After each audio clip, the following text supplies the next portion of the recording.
숨이 안 쉬어져. 아들 기석의 목소리가 힘겹게 나왔습니다. 그는 목을 잡고 입을 벌렸어요. 거친 숨소리가 식탁 위로 퍼졌습니다. 기석의 얼굴은 이제 온통 붉은 반점으로 뒤덮여 있었죠. 목과 귀까지 번진 발진이 보기에도 심각해 보였어요. 기석아, 정신 차려. 기석이 숨을 헐떡이며 며느리 영주를 올려다보았습니다. 그의 눈에 충격과 배신감이 교차했어요. 입술이 파랗게 질려가고 있었습니다. 너 무슨 짓을 한 거야? 오늘의 사연도 즐겁게 들어주시면 감사하겠습니다. 여러분의 구독과 좋아요는 큰 힘이 됩니다. 사연 바로 시작합니다. 가을 햇살이 아직 따스했던 오후, 혜수는 버스에서 내려 익숙한 골목길을 걸었습니다. 손에 든 쇼핑백에는 손주가 좋아하는 딸기가 가득 담겨 있었어요. 아파트 단지 입구를 지나며 혜수는 무의식 중에 가슴팍을 한번 쓸어내렸습니다. 어느새 습관처럼 자리 잡은 동작이었죠. 엘리베이터 안에서 층수 버튼을 누르는 손끝이 미세하게 떨렸습니다. 3층, 9층, 11층, 13층. 숫자가 올라갈수록 혜순의 어깨는 조금씩 긴장으로 굳어갔어요. 현관문 앞에 서서 초인종을 누르기 전 혜수는 잠시 숨을 고르며 얼굴에 억지 미소를 지어보았습니다. 문이 열리자 8살 손주 하빈이가 환하게 웃으며 달려나왔어요. 할머니, 혜순의 얼굴에 진짜 미소가 번졌습니다. 쪼르르 달려와 자신의 허리를 꼭 껴안는 손주의 작은 몸을 쓰다듬으며 혜수는 이 순간만큼은 모든 불편함을 잊을 수 있었어요. 거실 안쪽에서 며느리 영주가 앞치마를 두른 채 나왔습니다. 그녀의 얼굴에도 미소가 있었지만 혜수는 그 미소가 눈까지 닿지 않는다는 걸 느낄 수 있었어요. 어머님, 오셨어요. 하빈이 보고 싶어서 짧은 인사가 오갔습니다. 혜수는 현관에서 신발을 벗으며 거실을 훑어보았어요. 깔끔하게 정돈된 공간이었지만 어딘지 모르게 차가운 느낌이 들었습니다. 아니, 차갑다기보다는 낯설다고 해야 할까요? 10년 넘게 며느리와 같은 공간에 있어도 혜수는 여전히 이 집이 불편했습니다. 신발장 옆에 걸린 가족 사진이 눈에 들어왔어요. 작년 설날에 찍은 사진이었습니다. 그날도 불편했죠. 며느리가 혜순이 싸운 나물 반찬을 보더니 요즘은 이런 거 잘 안 먹는데 라고 중얼거렸던 기억이 떠올랐어요. 혜수는 그날 아무 말 없이 반찬통을 다시 가방에 넣었었습니다. 사진 속 미소는 밝았지만 그 뒤에 숨겨진 긴장감을 혜수는 기억하고 있었어요. 거실 소파에는 혜순이 앉을 자리가 애매하게 비어 있었습니다. 며느리가 배치해 놓은 쿠션들이 소파를 가득 채우고 있었죠. 혜수는 쿠션 하나를 치우고 조심스럽게 앉았어요. 며느리는 그 모습을 보고도 쿠션을 치워주지 않았습니다. 주방으로 돌아서며 물만 한 잔 따라왔죠. 하빈이한테 줄 딸기 사왔어. 혜순이 쇼핑백을 내밀자 며느리의 얼굴이 미묘하게 굳었습니다. 작년에도 있었던 일이었어요. 혜순이 사온 과일을 며느리는 농약이 걱정된다며 한참을 씻어낸 적이 있었죠. 그때 혜수는 과일을 사온 것이 잘못이라도 된 양 움츠러들었었습니다. 아, 네. 제가 씻어둘게요. 며느리가 쇼핑백을 받아 들고 주방으로 사라졌습니다. 수도꼭지를 틀고 딸기를 씻는 소리가 유난히 크게 들렸어요. 물이 철철 넘치도록 오랫동안 씻는 소리였습니다. 혜수는 그 소리를 들으며 손을 무릎 위에 가지런히 모았어요. 작년 하빈이 생일날도 생각났습니다. 혜순이 손주에게 용돈을 주려고 하자 며느리가 가로막으며 아이 교육에 안 좋아요라고 했었죠. 혜수는 그날 손주 몰래 책가방에 봉투를 넣어두고 왔었습니다. 며느리가 나중에 그걸 발견했는지는 알 수 없었어요. 다만 그 이후로 며느리의 표정이 더 차갑게 변한 것은 느낄 수 있었습니다. 10년 넘게 며느리와 같은 공간에 있어도 혜수는 여전히 이 집이 불편했습니다. 며느리가 대놓고 무례한 적은 없었어요.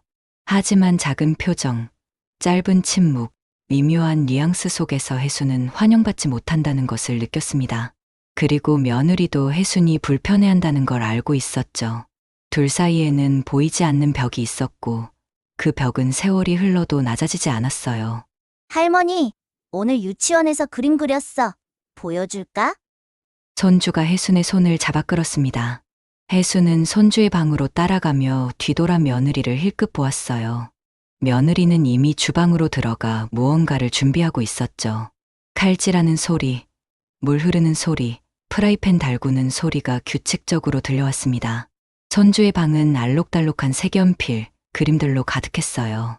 혜수는 하빈이가 자랑스럽게 내미는 그림을 들여다보며 진심으로 감탄했습니다. 노란 애, 파란 하늘, 그리고 손을 맞잡고 있는 세 명의 사람. 이거 누구야? 엄마, 아빠, 그리고 나. 혜수는 웃음을 지었지만 가슴 한편이 미묘하게 저려왔어요. 그림 속에 할머니는 없었습니다. 당연한 일이었죠. 한 달에 두세 번 얼굴을 보는 할머니가 손주의 일상에 깊이 자리할 리 없었으니까요. 혜수는 그림을 칭찬하며 손주의 머리를 쓰다듬었습니다. 30분쯤 지났을까 며느리가 방문을 살짝 열고 말했어요. 하빈아, 밥 먹자. 어머님도 준비됐어요. 식탁에는 간단한 저녁 식사가 차려져 있었습니다. 된장찌개, 김치, 계란말이, 그리고 잡곡밥. 정갈하게 차려진 음식이었지만 혜순의 눈에는 어딘지 성이 없어 보였어요. 아니, 그렇게 보고 싶은 마음이 먼저였는지도 모릅니다. 며느리가 권하는 자리에 앉으며 혜순은 고생했네 하고 짧게 말했어요. 별 말씀을요. 딸랑 두 마디가 전부였습니다. 이후로는 숟가락 부딪히는 소리, 국물 넘어가는 소리만이 식탁을 채웠어요. 손주 하빈이가 중간중간 유치원 이야기를 떠들었지만 혜순과 며느리 사이의 침묵은 쉽게 깨지지 않았습니다. 혜순은 숟가락을 들었다 놓았다를 반복하며 밥을 입에 넣었어요. 평소보다 밥알이 거칠게 느껴졌습니다. 된장찌개는 짜게 느껴졌고 김치는 시큼하기만 했죠. 잘 먹었어. 혜순이 식사를 마치고 숟가락을 내려놓자 며느리도 일어나 설거지를 시작했습니다. 서로를 향한 말은 최소한으로 줄어든 채 두 사람은 각자의 방식으로 시간을 보냈어요. 혜수는 손주와 함께 거실 소파에 앉아 만화를 보았습니다. 하빈이의 깔깔대는 웃음소리가 거실을 가득 채웠지만 혜수는 점점 속이 더부룩해지는 것을 느꼈어요. 처음에는 대수롭지 않게 여겼습니다. 나이 들면 소화가 잘 안 되는 법이니까요. 하지만 시간이 지날수록 명치 끝이 답답해지고 속이 뒤틀리는 것 같았어요. 혜수는 가슴을 쓸어내리며 심호흡을 했습니다. 주방에서는 여전히 설거지하는 소리가 들렸고 며느리의 뒷모습이 유난히 빳빳하게 보였어요. 하빈아, 할머니 이제 가봐야겠다. 벌써? 조금만 더 있다 가면 안 돼. 손주가 아쉬운 표정을 지었습니다. 혜수는 손주의 볼을 꼬집으며 웃음을 지었지만 속은 계속해서 불편했어요. 며느리가 주방에서 나와 현관까지 따라 나왔습니다. 벌써 가세요? 집에 일이 좀 있어서. 거짓말이었습니다. 집에 돌아가서 할 일은 없었어요. 그저 이 공간에서 벗어나고 싶을 뿐이었죠. 신발을 신는 혜순의 등 뒤에서 며느리는 무언가 말하려다 입을 다물었습니다. 혜순도 그 기척을 느꼈지만 돌아보지 않았어요. 엘리베이터를 타고 내려오는 동안 혜순의 속은 더욱 불편해졌습니다. 명치가 답답하고 메스꺼림이 올라왔어요. 아파트 단지를 벗어나 버스 정류장까지 걷는 동안에도 속은 계속 불편했습니다. 버스를 기다리며 혜수는 벤치에 앉아 가슴을 쓸어내렸어요. 집으로 돌아오는 버스 안에서 혜수는 창밖을 멍하니 바라보았습니다. 저녁 노을이 도시를 물들이고 있었어요. 붉은 빛이 건물들 사이로 스며들며 하루를 마무리하고 있었죠. 혜수는 속을 달래며 생각했습니다. 기분 탓이겠지. 며느리와 함께 있으면 늘 이렇게 마음이 불편하니 몸도 따라서 불편해지는 게 당연한 일이에요. 집에 도착한 혜수는 현관문을 열고 들어서자마자 깊은 안도의 한숨을 내쉬었습니다. 낡은 아파트였지만 이곳이 훨씬 편안했어요. 불을 켜고 거실에 앉아 소화제를 한 알 입에 털어 넣었습니다. 물을 마시며 혜수는 창밖을 바라보았어요. 역시 밥은 편한 사람과 먹어야 하는 건데 중얼거린 혼잣말이 텅 빈 거실에 울렸습니다. 혜수는 소파에 몸을 기대며 눈을 감았어요. 속은 여전히 불편했지만 집이라는 공간이 주는 편안함이 조금씩 몸을 감싸기 시작했습니다. 오늘도 손주는 예뻤지만 며느리와의 시간은 여전히 힘들었죠. 혜수는 이 모든 것을 기분 탓으로 치부하며 리모컨을 집어 들었습니다. 텔레비전에서 흘러나오는 드라마 소리가 고요한 집안을 채워갔어요. 속은 불편했지만 혜수는 대수롭지 않게 여기며 하루를 마무리했습니다. 어느 일요일 오후 혜수는 다시 아들네 집을 찾았습니다.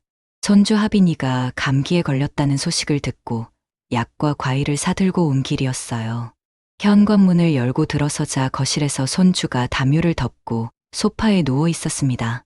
창백한 얼굴에 붉은 기운이 돌았고 작은 코를 훌쩍이는 모습이 안쓰러웠어요. 우리 하빈이 많이 아파? 혜순이 손주의 이마에 손을 얹자 뜨끈한 열기가 전해졌습니다. 며느리가 주방에서 물수건을 들고 나왔어요. 그녀의 얼굴에는 피곤함이 역력했습니다. 밤새 아이를 돌본 흔적이 눈가에 다크서클로 남아 있었죠. 어머님, 오셨어요. 하빈이가 어젯밤부터 열이 나서요. 병원은 갔어? 네. 아침에 다녀왔어요. 약 먹이고 있어요. 짧은 대화가 오간 후 며느리는 다시 주방으로 들어갔습니다. 혜수는 손주 옆에 앉아 작은 손을 감싸 쥐었어요. 손주의 손은 열기로 달아올라 있었습니다. 1시간쯤 지났을까 며느리가 주방에서 무언가 준비하는 소리가 들려왔어요. 그릇 부딪히는 소리, 냉장고 여닫는 소리, 물 끓이는 소리가 규칙적으로 이어졌습니다. 어머님, 점심 드세요. 며느리의 목소리에 혜수는 고개를 들었습니다. 식탁에는 간단한 국수와 반찬이 차려져 있었어요. 혜수는 자리에서 일어나 식탁으로 향했습니다. 며느리는 아픈 손주를 위해 미음을 따로 끓이고 있었죠. 냄비에서 김이 모락모락 피어올랐고 쌀알이 풀어지는 냄새가 집안을 채웠어요. 식사를 시작하려는 순간 혜수는 물을 더 달라고 했습니다. 며느리가 물병을 가지러 주방으로 들어섰고 혜수는 국수를 젓가락으로 집어 올렸어요. 그때였습니다.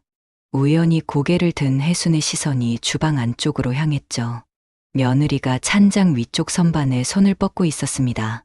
까치발을 든 채 무언가를 더듬고 있었어요. 작은 봉지를 꺼내 쥐는 모습이 보였습니다. 며느리는 주변을 휙둘러 보았어요. 혜수는 본능적으로 고개를 숙였습니다. 국수 그릇을 들여다보는 척하며 눈동자만 슬쩍 들어 올렸죠.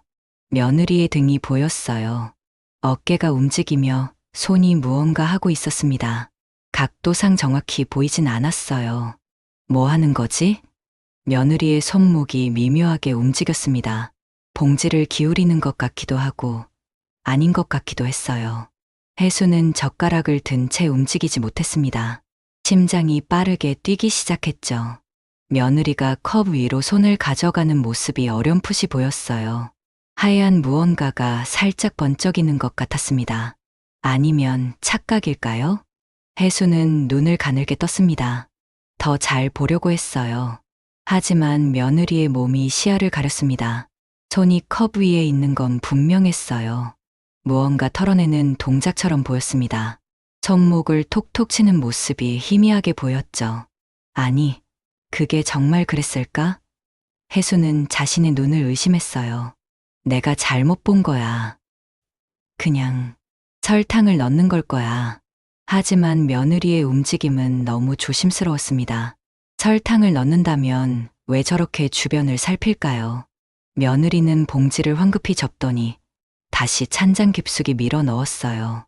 그리고 냉장고를 열어 식혜병을 꺼냈습니다. 혜순의 손이 멈췄습니다. 젓가락에 집힌 국수가 그릇으로 다시 떨어졌어요. 목구멍이 바짝 말랐습니다. 숨소리마저 얕아졌죠. 눈은 며느리의 뒷모습에 고정되어 있었어요. 며느리는 컵에 식혜를 따랐습니다. 연한 미색 액체가 컵을 채워갔어요. 그리고 숟가락을 들어 천천히 저었습니다. 한 바퀴, 두 바퀴, 세 바퀴. 유난히 오래 젓고 있었어요. 컵 속을 들여다보며 확인하는 듯 했습니다. 무언가 녹고 있는 걸까요? 아니면 그냥 식혜를 섞는 것뿐일까요? 아니야. 내가 이상하게 본 거야. 설마. 하지만 혜순의 심장은 거짓말을 하지 않았습니다. 두근두근 빠르게 뛰고 있었어요. 손끝이 차갑게 식었습니다. 미세하게 떨리기 시작했죠. 국수 그릇을 잡은 손에 힘이 들어갔어요. 그릇이 덜덜 떨렸습니다. 며느리가 돌아서려 했습니다. 혜수는 황급히 고개를 떨구었어요. 국수를 후루룩 소리 내며 먹는 척했습니다. 하지만 입 안으로 들어간 국수가 제대로 씹히지 않았어요. 목으로 넘기기가 힘들었습니다. 며느리의 발소리가 가까워졌죠. 어머님, 식혜 드세요. 목소리는 평소와 똑같았습니다.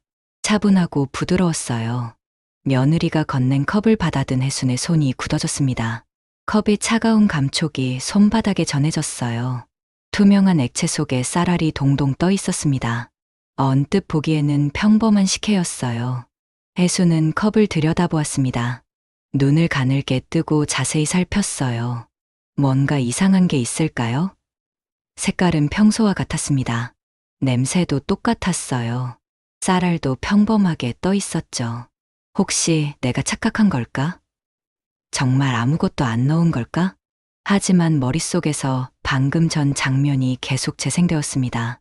찬장에서 꺼낸 봉지, 주변을 살피던 모습, 컵 위로 향한 손, 유난히 오래 졌던 숟가락. 혜순의 눈동자가 불안하게 흔들렸어요. 소화에 좋으니까 드세요. 며느리의 말에 혜순은 컵을 식탁에 내려놓았습니다. 손이 떨려 컵이 식탁에 부딪히며 딸그랑 소리가 났어요. 며느리의 얼굴을 훑어보았습니다. 태연한 표정이었죠. 전혀 어색한 기색이 없었어요.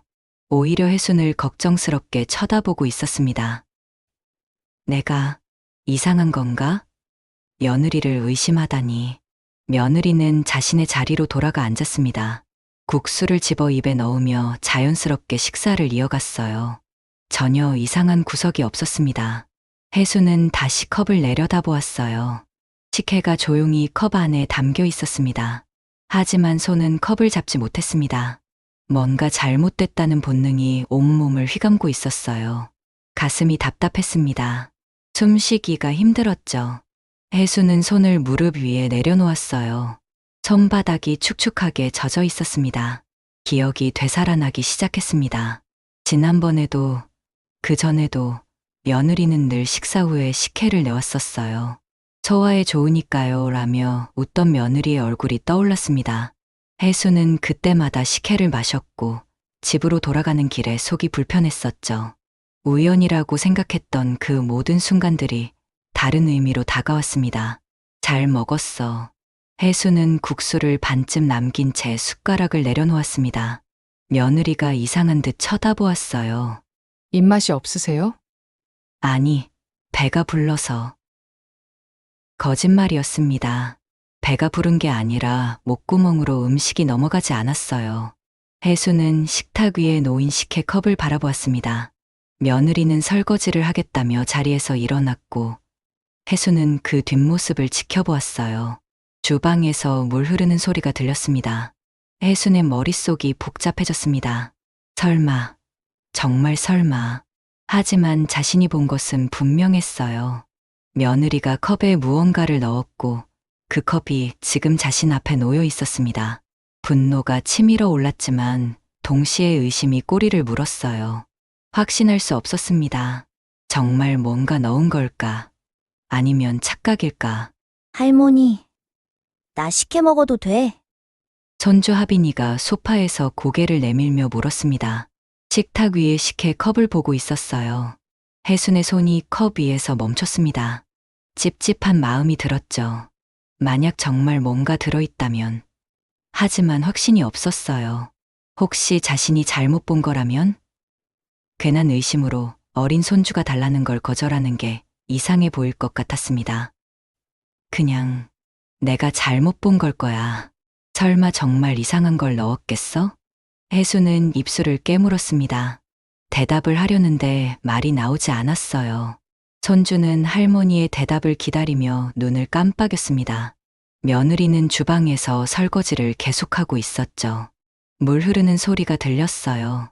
아이가 달라는데 거절하면 이상하잖아. 내가 며느리를 너무 의심하는 건가. 혜순의 머릿속이 시끄러웠습니다. 이러지도 저러지도 못하고 있었어요. 손주는 할머니가 대답하지 않자 식탁으로 다가왔습니다. 작은 손이 컵을 향해 뻗어졌죠. 그럼 내가 먹을게. 손주가 혜순 앞에 식혜 컵을 집어 들었습니다. 혜순은 손을 뻗으려다 멈췄어요. 그 순간 주방에서 쨍그랑 소리가 났습니다. 며느리가 설거지하던 접시를 싱크대에 떨어뜨린 소리였어요. 며느리가 거실로 뛰어왔습니다. 물기가 묻은 손으로 앞치마를 휘휘 닦으며 황급히 다가왔어요. 며느리의 얼굴이 새하얗게 질렸습니다. 입술에서 혈색이 빠져나갔고 눈동자가 불안하게 흔들렸죠. 어머님! 며느리가 혜순의 손에서 컵을 낚아챘습니다. 식혜가 흔들리며 컵 밖으로 조금 튀었어요. 며느리의 손이 떨리고 있었습니다. 숨소리가 거칠어졌고 이마에 땀방울이 맺혔죠. 혜순은 그 모습을 조용히 지켜보았습니다.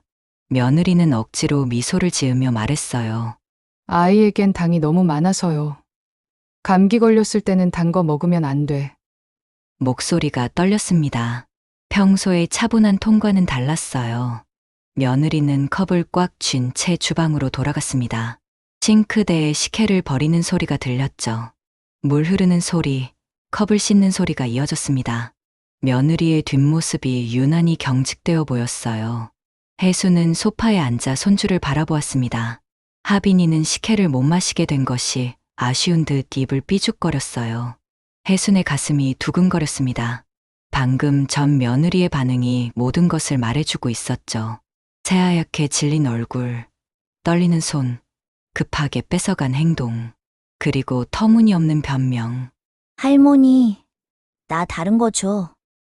손주의 목소리에 혜수는 정신을 차렸습니다. 혜수는 가방에서 사과를 꺼내 깎아주기 시작했어요. 칼날이 사과 껍질을 벗겨내며 긴 줄을 만들었습니다. 손주는 그 모습을 신기한 듯 지켜보았죠. 주방에서는 여전히 설거지하는 소리가 들렸습니다. 며느리는 좀처럼 거실로 나오지 않았어요. 혜순의 손이 미세하게 떨렸습니다. 사과 껍질이 중간에 끊어졌어요. 혜순은 깊게 숨을 들이마셨습니다. 방금 전 상황이 머릿속에서 계속 재생되었죠. 며느리가 컵에 가루를 넣던 모습, 새하얗게 질리던 얼굴, 황급히 컵을 빼앗던 순간, 모든 것이 너무나 선명했습니다. 할머니, 사과 다 깎았어? 손주의 재촉에 혜수는 껍질 벗겨진 사과를 작게 잘라 접시에 담았습니다. 손주가 사과 조각을 집어 먹으며 싱글벙글 웃었어요. 혜수는 그 모습을 바라보며 겉으로는 웃음을 지었지만 속으로는 경랑이 일고 있었습니다. 주방에서 며느리가 나왔습니다. 그녀의 얼굴은 여전히 창백했어요. 눈동자가 혜순을 향했다가 재빨리 피했습니다. 며느리는 손주에게 약을 먹이겠다며 약봉지를 들고 물을 따랐죠. 혜순은 그 모습을 말없이 지켜보았습니다. 거실에는 어색한 침묵이 흘렀어요. 시계 바늘이 느리게 움직였습니다. 혜순은 1시간쯤 더 있다가 일어섰어요. 이제 가봐야겠다. 며느리가 현관까지 배웅을 나왔습니다. 두 사람은 현관에 나란히 섰지만 서로를 바라보지 않았어요.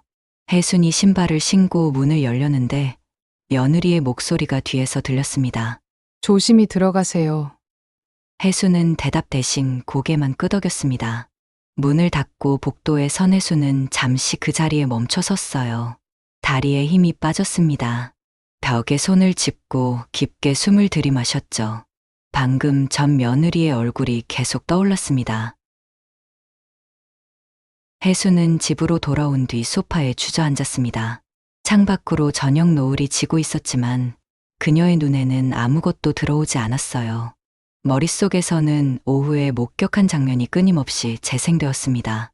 며느리가 찬장에서 꺼낸 작은 봉지, 컵에 털어넣던 흰색 가루, 식혜를 저으며 주변을 살피던 모습, 그리고 손주에게 건네려 할 때 새하얗게 질리던 얼굴. 혜수는 부엌으로 걸어가 찬장을 열었습니다. 자신의 컵들이 가지런히 놓여 있었어요. 그녀는 컵 하나를 꺼내 들고 한참을 들여다보았습니다. 투명한 유리 표면에 주방 조명이 반사되어 일렁였죠. 컵을 다시 제자리에 놓고 물을 한 잔 따랐습니다. 목구멍이 바싹 말라 있었어요. 거실 시계가 밤 10시를 가리켰습니다. 혜수는 침대에 누웠지만 잠이 오지 않았어요. 천장을 응시하며 뒤척였습니다. 에어컨 돌아가는 소리, 이웃집에서 들려오는 희미한 텔레비전 소리, 창밖차 지나가는 소리, 모든 소리가 유난히 크게 들렸죠. 설마, 혜순이 중얼거렸습니다. 하지만 설마는 이미 확신으로 바뀌어가고 있었어요. 며느리의 반응이 너무나 명확했습니다. 혜수는 이불을 걷어차고 일어나 거실로 나왔어요. 소파에 앉아 휴대전화를 집어들었습니다. 화면에 표시된 시각은 새벽 2시였죠. 핸드폰을 열어 아들의 이름을 찾았습니다. 손가락이 통화 버튼 위에서 머뭇거렸어요. 새벽에 전화하기엔 너무 늦은 시간이었습니다. 혜수는 휴대전화를 탁자에 내려놓고 다시 천장을 올려다보았어요. 형광등의 희미한 잔상이 어둠 속에서 흐릿하게 번졌습니다. 밤은 길었습니다. 혜수는 소파에 앉았다 일어섰다를 반복했어요. 부엌에 가서 물을 마시고 화장실에 다녀오고 다시 소파에 앉았습니다. 창밖이 점점 밝아오기 시작했죠. 새벽 공기가 차갑게 느껴졌습니다. 시계가 아침 8시를 가리키자 혜수는 휴대전화를 들었습니다. 이번에는 망설이지 않았어요. 아들의 번호를 눌렀고 신호음이 울렸습니다. 1번, 2번, 3번. 4번째 신호음이 끝나갈 무렵 아들의 목소리가 들렸어요. 엄마, 무슨 일이야? 이른 시간에. 목소리가 잠에 덜 깬 듯 탁했습니다. 혜수는 잠시 입을 열지 못했어요. 전화기 너머로 아들이 하품하는 소리가 들렸습니다. 기서가, 엄마 할 말이 있어. 무슨 일인데 그래? 전화로 말해. 아니야, 직접 봐야 해. 점심때 시간 낼 수 있어?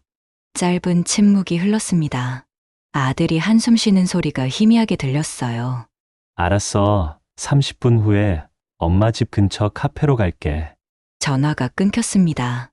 혜수는 휴대전화를 가슴에 꽉 쥔 채 눈을 감았어요. 아침 햇살이 커튼 사이로 스며들어 거실을 밝혔습니다. 외출 준비를 하는 혜수는 거울을 보며 머리를 빗고 립스틱을 발랐습니다. 떨리는 손으로 화장을 고치고 또 고쳤죠. 카페까지는 걸어서 10분 거리였습니다. 카페 유리문을 열고 들어서자 원두 볶는 향이 코를 찔렀어요. 아들은 이미 창가 자리에 앉아 있었습니다. 혜순이 다가가자 아들이 일어서서 의자를 빼주었어요. 뭐 드실래요? 아들이 카운터로 가서 주문을 했습니다. 혜수는 창밖을 내다보았어요. 거리에는 사람들이 분주하게 오갔습니다. 아들이 돌아와 맞은편에 앉았죠. 무슨 일인데 그래? 아들의 눈에 걱정이 어려 있었습니다. 혜수는 테이블 위에 놓인 손을 꽉 쥐었어요. 손등에 핏줄이 붉어져 나왔습니다. 어제 너희 집에 갔었잖아. 응. 하빈이 좀 나아졌어. 그게 아니라 혜순의 목소리가 떨렸습니다. 직원이 커피를 가져다 주었어요. 김이 모락모락 피어오르는 아메리카노 2잔이 테이블에 놓였습니다. 혜수는 커피 잔을 들었다가 다시 내려놓았어요. 영주가 이상한 짓을 하는 것 같아. 아들의 눈썹이 모아졌습니다. 커피 잔을 입에 가져가려던 손이 허공에서 멈췄어요. 무슨 소리야? 어제 봤어. 영주가 엄마 컵에 무언가를 타는 걸. 혜순의 목소리가 점점 작아졌습니다. 아들은 커피 잔을 테이블에 내려놓고 혜순을 빤히 쳐다보았어요. 그의 표정에서 걱정이 사라지고 당혹감이 자리 잡았습니다. 엄마, 무슨 말을 하시는 거야? 진짜야. 찬장에서 봉지를 꺼내서 흰 가루를 컵에 넣더라고. 그리고 식혜를 따라서 저었어. 아들은 한참 동안 혜순을 바라보았습니다. 그의 눈빛이 복잡하게 흔들렸어요. 이마를 손으로 문지르더니 깊은 한숨을 내쉬었습니다. 엄마, 그게 설탕이었을 수도 있고 소화제였을 수도 있잖아. 아니야. 하빈이가 먹으려고 하니까 영주 얼굴이 새하얗게 질리더라. 급하게 빼앗아 가더니 아이한테는 당이 많다고 둘러댔어. 혜순의 목소리에 절박함이 묻어났습니다. 아들은 커피를 한 모금 마시고 잔을 내려놓았어요. 그의 손가락이 테이블을 톡톡 두드렸습니다. 엄마가 영화를 너무 많이 보신 건 아니야? 아들이 웃었습니다. 하지만 그 웃음에는 힘이 없었어요. 눈가에 주름이 잡혔지만 웃음이 눈까지 닿지 않았습니다. 설마 영주가 그런 짓을 하겠어? 엄마, 며느리가 마음에 안 드시는 건 알겠는데. 이건 아니잖아. 혜순의 어깨가 축 처졌습니다. 예상했던 반응이었지만 막상 듣고 나니 가슴이 답답했어요. 기서가, 엄마가 거짓말할 이유가 없잖아. 거짓말이라는 게 아니라 오해하신 거 아니야? 영주가 엄마한테 뭐하러 그런 짓을 해? 아들의 목소리가 점점 커졌습니다. 옆 테이블에 앉은 사람들이 힐끗 쳐다보았어요. 아들은 목소리를 낮췄습니다. 엄마, 이건 너무 심한 의심이야. 혜수는 커피 잔을 두 손으로 감쌌습니다. 따뜻한 온기가 손바닥을 데웠어요. 그녀의 입술이 파르르 떨렸습니다. 엄마 말이 믿어지지 않는 거지? 아들이 대답하지 않았습니다. 그는 창밖을 내다보았어요. 지나가는 사람들을 멍하니 바라보는 그의 옆 얼굴에 복잡한 감정이 스쳐 지나갔습니다. 두 사람은 한동안 말없이 앉아 있었습니다. 카페 안에서는 커피 머신 돌아가는 소리, 사람들의 웅성거림, 의자 끄는 소리가 섞여 들렸어요. 아들이 먼저 입을 열었습니다. 엄마가 진심으로 불안해하시는 거 알아. 혜순이 고개를 들었습니다. 아들의 눈을 마주쳤어요. 아들은 한참을 망설이다 말을 이었습니다. 다음에 우리 집 오시면 엄마 음료를 내가 마셔볼게. 혜순의 눈이 커졌습니다. 아들은 테이블을 손가락으로 긁으며 계속 말했어요. 그럼 엄마 마음도 놓이실 거 아냐. 내가 마셔보고 아무 일 없으면 오해였다는 거고. 목소리에 체념이 묻어났습니다. 아들은 진심으로 믿지 않았지만 어머니를 안심시키기 위해 타협점을 찾은 것이었어요. 혜수는 고개를 끄덕였습니다. 그것만으로도 감사했죠. 카페를 나서는 아들의 뒷모습이 무거워 보였어요. 혜수는 그 자리에 서서 아들이 모퉁이를 돌아 사라질 때까지 지켜보았습니다. 거리의 소음이 귓가를 맴돌았지만 혜순의 머릿속은 고요했어요. 사흘이 지난 금요일 저녁, 혜수는 다시 아들네 집 앞에 섰습니다.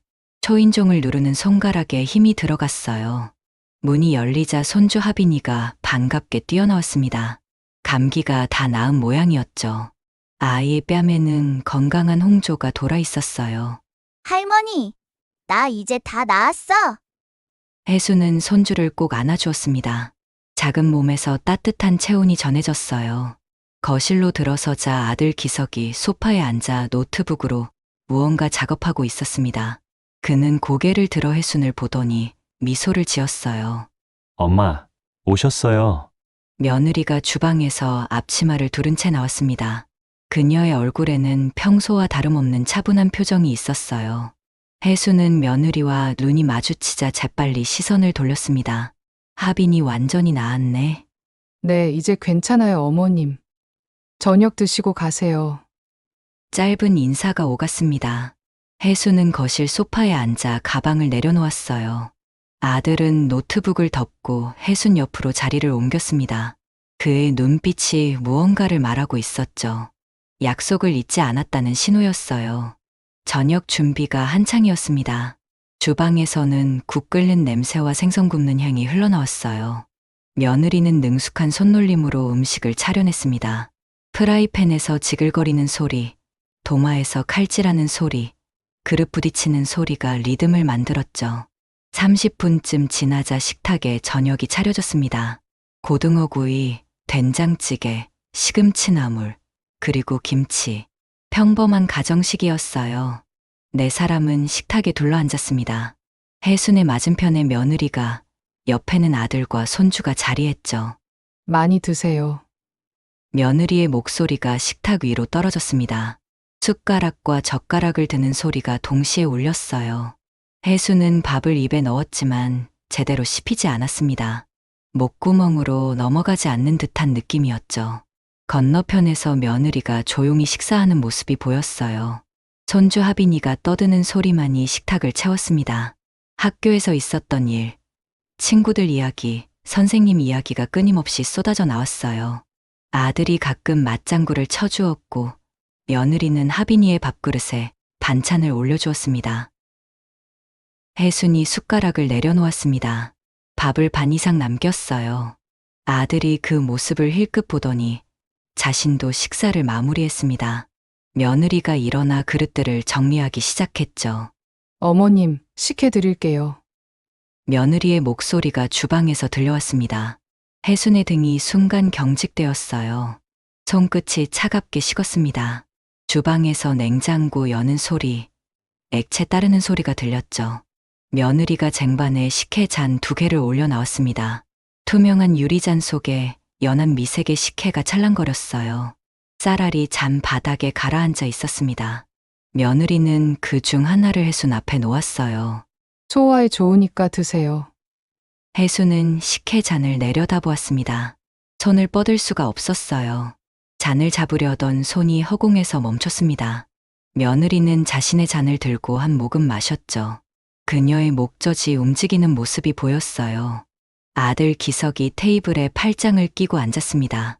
그는 혜순의 굳어진 표정을 읽었어요. 어머니가 식혜잔을 쳐다보기만 할 뿐 손을 대지 않는 모습을 지켜보았습니다. 엄마, 식혜 안 드시면 제가 먹어도 되죠? 아들의 목소리가 식탁을 가로질렀습니다. 혜순이 고개를 들어 아들을 바라보았어요. 아들의 눈빛이 단호했습니다. 그는 어머니 앞에 식혜잔에 손을 뻗었죠. 며느리의 손이 잠깐 멈췄습니다. 그녀는 식혜잔을 든 채 얼어붙었어요. 아들이 혜순 앞에 잔을 집어들자 며느리의 얼굴에서 혈색이 빠져나갔습니다. 잠깐만! 며느리의 목소리가 날카롭게 터져나왔습니다. 하지만 늦었어요. 아들은 이미 잔을 입에 가져다 댔습니다. 목구멍으로 식혜가 넘어가는 소리가 고요한 식탁 위로 울렸어요. 한 모금, 2모금, 3모금.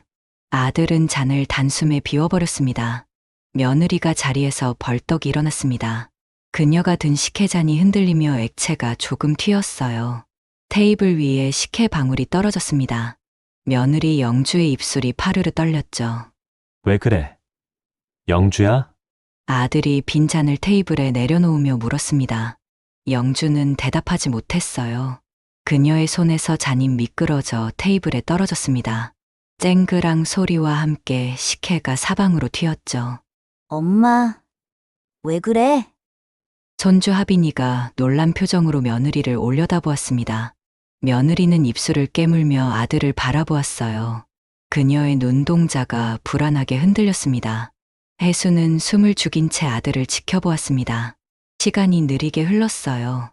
1분이 지났습니다. 아들은 아무렇지 않은 표정으로 테이블에 앉아 있었죠. 2분이 지났습니다. 손주가 장난감을 가지러 자리를 떠났어요. 3분쯤 지났을 때였습니다. 아들의 손이 목덜미로 올라갔어요.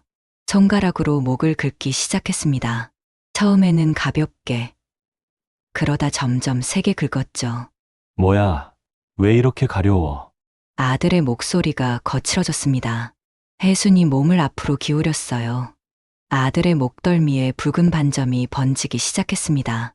작은 점들이 점점 커지며 목에서 얼굴로 번져 올라갔죠. 며느리는 그 자리에 얼어붙어 서 있었습니다. 그녀의 입이 벌어졌다 닫혔다를 반복했어요. 말을 하려는 듯 했지만 소리는 나오지 않았습니다. 기서가, 혜순이 아들의 이름을 불렀습니다. 아들의 얼굴이 점점 붉어지고 있었어요. 발진이 뺨과 이마로 번져나갔습니다. 아들이 갑자기 배를 움켜쥐었죠. 아, 배가... 아들의 얼굴이 일그러졌습니다. 그는 의자에서 몸을 구부렸어요. 한 손으로 테이블을 짚고 다른 손으로는 복부를 감쌌습니다. 땀방울이 이마에 맺히기 시작했죠. 숨이 안 쉬어져. 아들의 목소리가 힘겹게 나왔습니다. 그는 목을 잡고 입을 벌렸어요. 거친 숨소리가 식탁 위로 퍼졌습니다. 휴, 휴. 하는 소리가 점점 가빠졌죠. 혜순이 자리에서 벌떡 일어났습니다. 의자가 뒤로 넘어가며 쿵 소리를 냈어요. 혜순은 아들에게 달려갔습니다. 아들의 얼굴은 이제 온통 붉은 반점으로 뒤덮여 있었죠. 목과 귀까지 번진 발진이 보기에도 심각해 보였어요. 기서가, 정신 차려. 아들이 숨을 헐떡이며 며느리를 올려다보았습니다. 그의 눈에 충격과 배신감이 교차했어요. 입술이 파랗게 질려가고 있었습니다. 너 무슨 짓을 한 거야? 아들의 목소리가 떨렸습니다. 며느리는 벽에 등을 기댄 채 고개를 저었어요. 그녀의 얼굴에서 모든 표정이 사라졌습니다. 입술만이 희미하게 움직였죠. 아들이 의자에서 바닥으로 미끄러졌습니다. 무릎이 바닥에 닿았고 손으로 목을 감싸 쥐었어요. 기침이 터져 나왔습니다. 거칠고 메마른 기침 소리가 거실을 가득 채웠죠. 혜수는 휴대전화를 집어들었습니다. 떨리는 손으로 119를 눌렀어요. 신호음이 울렸습니다. 아들의 헐떡이는 소리가 점점 약해지고 있었죠. 며느리는 여전히 벽에 기댄 채 움직이지 않았습니다. 그녀의 눈에서 눈물이 흘러내렸어요. 여보세요. 구급차 보내주세요. 혜순의 목소리가 떨렸습니다. 전화기 너머로 상담원의 침착한 목소리가 들렸죠.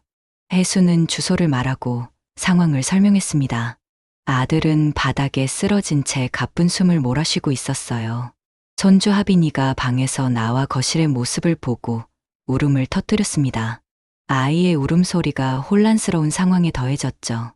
며느리는 그제야 벽에서 떨어져 나와 아들에게 다가갔습니다. 하지만 손을 뻗지는 못했어요. 그녀의 손은 허공에서 떨고 있었습니다. 잠시 후 구급차에서 이랜 소리가 밤거리를 가르며 울려 퍼졌습니다. 빨간 불빛이 어둠 속을 회전하며 지나갔어요. 혜수는 들것에 실린 아들의 손을 꽉 잡고 있었습니다. 아들의 손은 차갑고 축축했어요. 손바닥에서 식은땀이 계속 흘러나왔죠. 구급대원이 산소 마스크를 씌우고 활력증후를 재고 있었습니다. 혈압계가 팔뚝을 조이며 부풀어 올랐어요. 비좁은 구급차 안에서 기계음이 규칙적으로 울렸습니다. 삐, 삐, 삐. 심박수를 알리는 소리가 혜순의 귓가를 때렸죠. 구급대원의 손이 바쁘게 움직이며 수액줄을 연결했어요. 며느리와 손주는 택시를 타고 뒤따라왔습니다. 혜순의 휴대전화로 택시가 출발했다는 문자가 왔어요. 창밖으로 스쳐 지나가는 가로등을 멍하니 바라보았습니다. 신호등이 바뀔 때마다 구급차가 교차로를 통과했어요. 경적 소리가 사방에서 울렸죠. 아들의 얼굴에서 붉은 반점이 점점 번져가고 있었습니다. 목에서 시작된 발진이 귀까지 올라왔어요. 구급대원이 주사기를 들고 수액라인에 약물을 주입했습니다. 투명한 액체가 관을 타고 흘러 들어갔죠. 혈압 떨어지고 있습니다. 구급대원의 목소리가 좁은 공간을 채웠습니다. 다른 대원이 무전기를 들고 병원의 상황을 알렸어요. 지직거리는 소리 사이로 긴박한 대화가 오갔습니다. 혜수는 아들의 얼굴을 내려다보았어요. 산소 마스크 안쪽에 김이 서려 있었습니다. 병원에 도착하자 응급실 의료진이 달려나왔습니다. 문이 활짝 열리며 밝은 불빛이 쏟아져 나왔어요. 들것이 바퀴 구르는 소리를 내며 복도를 질주했습니다. 형광등 불빛이 천장을 따라 빠르게 지나갔죠. 혜수는 뒤따라 뛰었지만 응급처치실 앞에서 멈춰야 했어요. 간호사가 혜순의 어깨를 부드럽게 잡았습니다. 문이 닫혔어요. 하얀 문 너머로 의료진의 목소리가 들렸습니다. 에피네프린, 항히스타민제, 수액. 빠른 속도로 오가는 의학 용어들이 문틈으로 새어나왔죠. 기계 소리, 발걸음 소리, 금속 기구 부딪히는 소리가 뒤섞였어요. 혜수는 복도 벤치에 주저앉았습니다. 플라스틱 의자가 삐걱 소리를 냈어요. 두 손으로 얼굴을 감쌌습니다. 손가락 사이로 눈물이 흘러내렸죠. 어깨가 작게 떨렸어요. 며느리와 손주가 응급실에 도착했습니다. 자동문이 열리며 두 사람이 뛰어들어왔어요. 손주는 울음을 그친 채 멍한 얼굴로 할머니를 바라보았습니다. 며느리의 얼굴은 백지장처럼 창백했어요. 눈 밑에 검은 그림자가 짙게 드리워져 있었습니다. 며느리는 벽에 등을 기대고 주저앉았습니다. 무릎이 바닥에 닿으며 둔탁한 소리가 났어요. 손으로 얼굴을 감싸고 몸을 웅크렸습니다. 어깨가 들썩이며 흐느낌이 터져 나왔죠. 손주 하빈이가 떨리는 발걸음으로 혜순에게 다가왔습니다. 작은 손이 할머니의 옷자락을 잡아당겼어요.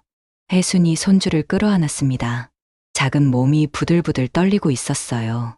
심장이 빠르게 뛰는 게 느껴졌습니다. 아니야, 괜찮을 거야. 혜순의 목소리가 떨렸습니다. 손주를 안은 채 플라스틱 의자에 앉았어요. 시계를 보니 밤 9시가 넘어가고 있었습니다. 복도에는 다른 환자 보호자들이 불안한 표정으로 앉아 있었죠. 누군가는 전화 통화를 하고 누군가는 고개를 숙인 채 기도하고 있었어요. 1시간이 지났습니다. 응급처치실 문이 열리고 의사가 나왔어요. 마스크를 벗으며 세 사람을 향해 걸어왔습니다. 흰 가운에 핏자국이 묻어 있었어요. 혜순이 벌떡 일어섰고 며느리도 바닥에서 일어나 비틀거리며 다가갔습니다. 의사의 입이 열렸습니다. 안정되었다는 말이 들렸어요. 혜순의 무릎에 힘이 빠졌습니다. 옆 의자를 붙잡으며 간신히 중심을 잡았죠. 며느리는 두 손으로 입을 막고 흐느꼈어요. 손주가 할머니의 옷자락을 더 세게 잡아당겼습니다. 의사가 차트를 넘기며 설명을 이어갔습니다. 심한 알레르기 반응이었다고 했어요. 혜수는 고개를 끄덕이며 의사의 말을 들었습니다. 며느리는 벽에 기댄 채 어깨를 들썩이고 있었어요. 눈물이 턱을 타고 목으로 흘러내렸습니다. 1시간쯤 지나자 면회가 허락되었습니다. 세 사람은 병실로 들어갔어요. 아들 기석은 침대에 누워 산소호흡기를 코에 꽂고 있었습니다. 팔에는 수액줄이 연결되어 있었고 심전도 모니터가 규칙적인 신호음을 내고 있었죠. 얼굴에 붉은 반점은 많이 가라앉아 있었어요. 혜순이 침대 옆으로 다가갔습니다. 침대 난간을 잡은 손이 하얗게 질렸어요. 아들이 천천히 눈을 떴습니다. 초점 없는 눈동자가 천장을 향하다가 혜순을 향했죠. 입술이 미세하게 움직였어요. 며느리는 침대 반대편에 서서 아들을 내려다보았습니다. 손은 침대 난간을 잡고 있었지만 몸은 뒤로 물러서 있었어요. 손주는 문 앞에서 망설이다가 조심스럽게 아빠에게 다가갔습니다. 작은 발걸음이 바닥을 조용히 밟았죠. 밤이 깊어갔습니다. 의사가 다시 들어와 상세한 설명을 해주었어요. 검사 결과를 보여주며 차트를 가리켰습니다. 혈액 검사 수치가 적힌 종이를 펼쳤죠. 아들이 천천히 고개를 끄덕였습니다. 힘없는 동작이었어요. 목소리가 나오지 않아 입만 벙긋거렸습니다. 의사는 물을 한 잔 따라 침대 옆 테이블에 놓았어요. 며느리의 얼굴이 더욱 창백해졌습니다. 그녀는 입술을 깨물며 고개를 숙였어요. 손이 가방끈을 꽉 쥐고 있었습니다. 손가락 마디가 하얗게 변했죠. 아들의 눈이 며느리를 향했습니다. 시선에 힘이 없었어요. 그저 멍하니 바라볼 뿐이었습니다. 며느리 영주는 그 시선을 견디지 못하고 고개를 돌렸어요. 영주가 가방에서 작은 봉지를 꺼냈습니다. 떨리는 손으로 의사에게 건넸어요. 투명한 비닐 안에 흰색 가루가 담겨 있었습니다. 의사가 봉지를 받아들고 성분표를 확인했죠. 눈을 가늘게 뜨고 작은 글씨를 읽었어요. 표고버섯 추출물이라는 단어가 보였습니다. 의사의 표정이 굳어졌어요. 그는 봉지를 돌려주며 고개를 끄덕였습니다. 며느리는 봉지를 받아 쥐고 바닥만 응시했어요. 왜? 아들의 입에서 한 단어가 나왔습니다. 목소리에 힘이 없었어요. 며느리는 고개를 들지 못했습니다. 눈물이 턱을 타고 떨어졌죠. 바닥에 작은 물방울이 떨어지며 번졌어요. 며느리의 입이 천천히 열렸습니다. 작은 목소리가 나왔어요. 어머님이 오시면 불편한 마음에 일찍 들어가시게 하려고, 배탈만 조금 나게 하려던 거였다고. 말이 끊어지고 이어지고를 반복했습니다. 며느리가 흐느끼기 시작했습니다. 어깨가 격하게 들썩였어요. 손주 하빈이가 엄마의 옷자락을 잡아당겼습니다. 며느리는 무릎을 꿇고 손주를 안았어요. 모자가 함께 울음을 터뜨렸습니다. 혜수는 창가로 걸어갔습니다. 손이 창문 손잡이를 붙잡았어요. 밤하늘을 올려다보았습니다. 어둠 속에서 별 하나가 희미하게 빛나고 있었죠. 도시의 불빛에 가려 잘 보이지 않았어요. 아들은 침대에 누운 채 눈물을 흘렸습니다. 뺨을 타고 흘러내린 눈물이 베개를 적셨어요. 베개 시세 어두운 얼룩이 번져갔습니다. 손이 이불을 움켜쥐었죠. 주먹에 하얀 이불이 구겨졌어요. 의사가 조용히 병실을 나갔습니다. 문이 천천히 닫히며 네 사람만 남았어요. 병실에는 흐느끼는 소리와 심전도 기계음만이 울렸습니다. 혜순의 손이 창문 손잡이를 더 세게 움켜쥐었어요. 손등의 혈관이 붉어져 나왔습니다. 며느리는 바닥에 앉아 손주를 안고 있었습니다. 아이의 머리를 쓰다듬으며 계속 울었어요. 손주도 엄마의 품에서 울고 있었습니다. 두 사람의 울음소리가 겹쳐졌죠. 시간이 흘렀습니다. 벽시계의 초침이 규칙적으로 움직였어요. 밤은 깊어만 갔습니다. 창밖으로 보이는 도시의 불빛이 하나둘 꺼져갔어요. 늦은 시간이었습니다. 간호사가 들어와 수액을 교체했습니다. 조용히 일을 마치고 나갔어요. 발소리가 복도를 따라 멀어졌습니다. 다시 고요가 찾아왔죠. 혜수는 창가에서 돌아서지 않았습니다. 등을 보이며 서 있을 뿐이었어요. 어깨가 미세하게 떨리고 있었습니다. 밤은 그렇게 길고 고통스럽게 흘러갔어요. 네 식구는 각자의 자리에서 눈물을 흘렸습니다. 원망과 후회, 분노와 슬픔이 뒤섞인 밤이었죠.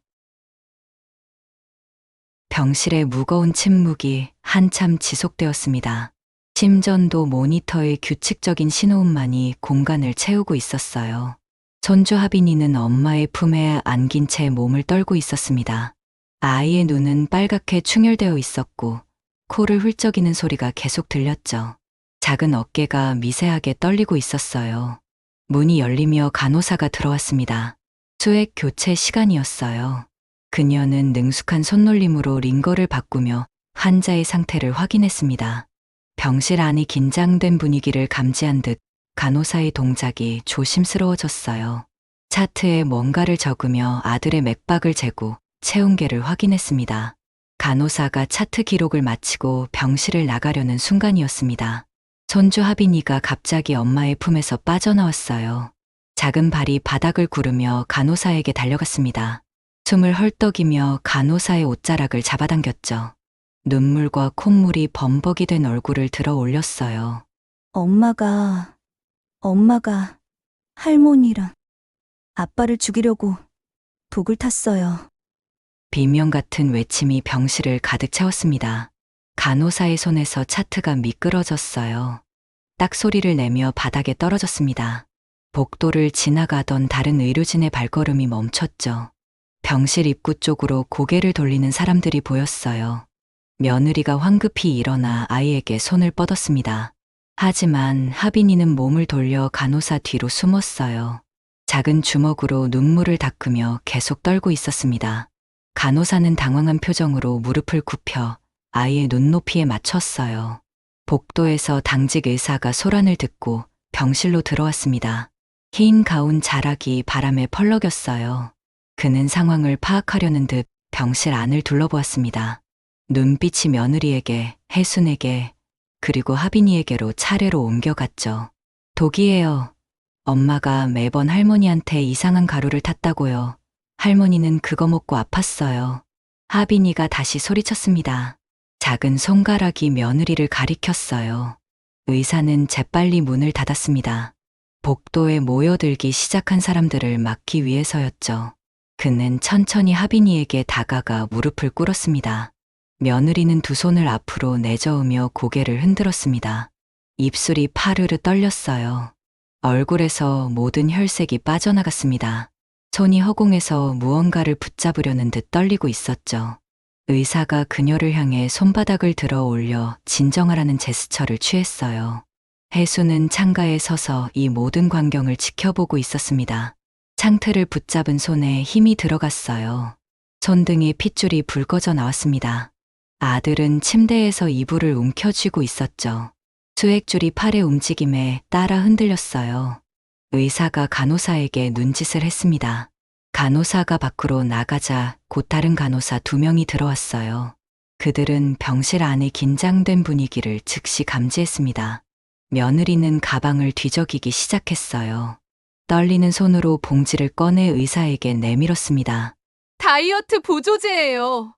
그냥 배만 조금 아프게 하려던 거였어요. 며느리의 목소리가 병실에 울려 퍼졌습니다. 의사는 봉지를 받아 성분표를 살폈어요. 눈썹이 모아지며 표정이 굳어졌습니다. 그는 다른 의사를 부르기 위해 복도로 고개를 내밀었죠. 잠시 후 선임 의사가 들어왔습니다. 두 사람은 봉지를 함께 들여다보며 낮은 목소리로 이야기를 나눴어요. 고개를 끄덕이고 차트를 확인하고 다시 봉지를 살폈습니다. 며느리는 그 모습을 지켜보며 입술을 깨물었어요. 보호자님, 잠시 밖으로 나가주시겠습니까? 선임 의사가 며느리에게 말했습니다. 며느리는 고개를 저으며 뒤로 물러섰어요. 발이 벽에 닿을 때까지 물러났습니다. 두 명의 간호사가 그녀의 양팔을 부드럽게 잡았어요. 며느리는 저항했습니다. 몸을 뒤틀며 간호사들을 뿌리치려 했어요. 하지만 소용없었습니다. 병실 밖으로 끌려나가며 그녀의 외침이 복도를 따라 퍼져나갔죠. 발버둥 치는 소리, 울음소리가 점점 멀어졌어요. 손주 하빈이는 혜순에게 달려와 치마를 붙잡았습니다. 혜순이 손주를 끌어안자 아이가 다시 울음을 터뜨렸어요. 작은 몸이 경련하듯 떨렸습니다. 혜순은 손주의 등을 쓰다듬으며 천천히 소파로 걸어갔어요. 당직 의사가 혜순에게 다가왔습니다. 그의 표정이 진지했어요. 손에 든 차트를 가슴에 안고 서서 혜순을 내려다보았습니다. 할머님, 혹시 최근에 속이 불편하셨거나 소화가 안 되신 적 있으세요? 혜순이 천천히 고개를 끄덕였습니다. 며느리 집에서 밥을 먹을 때마다 속이 불편했던 기억이 파노라마처럼 스쳐 지나갔어요. 의사는 간호사에게 무언가 지시했습니다. 간호사가 재빨리 밖으로 나갔어요. 검사 동의서가 준비되었습니다. 혜수는 손주를 다른 간호사에게 맡기고 의사를 따라 검사실로 향했어요. 복도를 걸으며 며느리가 병원 보안요원들과 이야기하는 모습을 보았습니다. 며느리는 두 손으로 얼굴을 가린 채 흐느끼고 있었어요. 한 보안요원이 전화기로 누군가와 통화하고 있었습니다. 검사실에 도착했습니다. 혜수는 검사복으로 갈아입고 침대에 누웠어요. 차가운 금속 침대가 등에 닿았습니다. 초음파 기계가 작동하며 윙 소리를 냈어요. 의사가 젤을 배에 바르자 차가운 감촉이 피부에 전해졌습니다. 프로브가 배 위를 천천히 움직였습니다. 의사는 모니터를 들여다보며 이곳저곳을 살폈어요. 눈썹이 점점 좁혀졌습니다. 그는 다른 의사를 불렀어요. 두 사람이 모니터 앞에서 무언가를 속삭이며 이야기를 나눴습니다. 체열이 시작되었습니다. 간호사가 지혈대를 팔뚝에 감았어요. 퉁퉁 두드리며 혈관을 찾았습니다. 바늘이 피부를 뚫는 느낌이 들었죠. 붉은 피가 투명한 주사기를 채워갔습니다.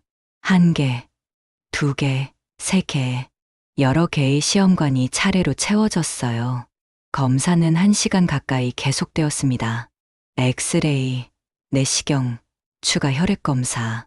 혜수는 기계들 사이를 옮겨 다니며 검사를 받았어요. 새벽 2시가 넘어서야 모든 검사가 끝났습니다. 병실로 돌아온 혜수는 지친 몸을 의자에 앉혔습니다. 아들은 잠들어 있었고 손주는 소파에서 담요를 덮고 누워 있었어요. 며느리의 모습은 보이지 않았습니다. 병실은 고요했죠. 심전도 모니터의 신호음만이 규칙적으로 울렸어요. 아침이 밝았습니다. 창문으로 햇살이 스며들었어요. 담당 의사가 2명의 다른 의사와 함께 병실에 들어왔습니다.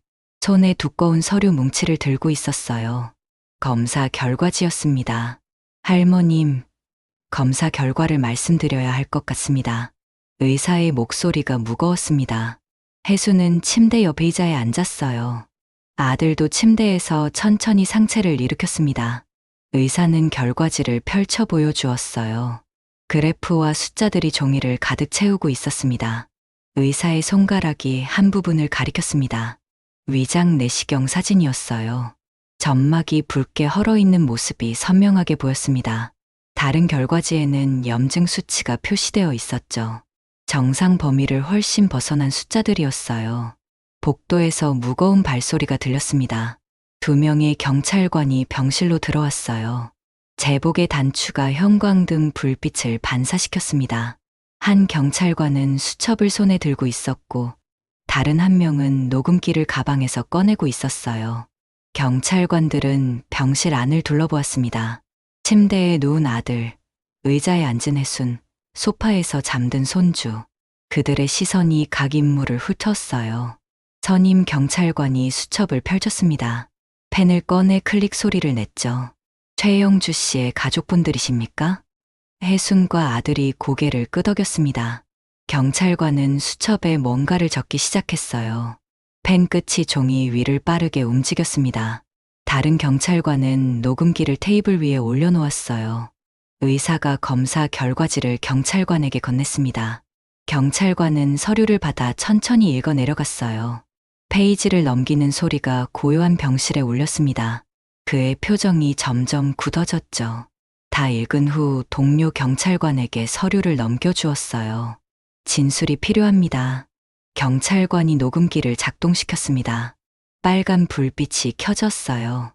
혜수는 창밖을 내다보았습니다. 아침 햇살이 도시를 비추고 있었어요. 새로운 하루가 시작되었지만 이 병실만은 여전히 어둠 속에 갇혀 있었습니다.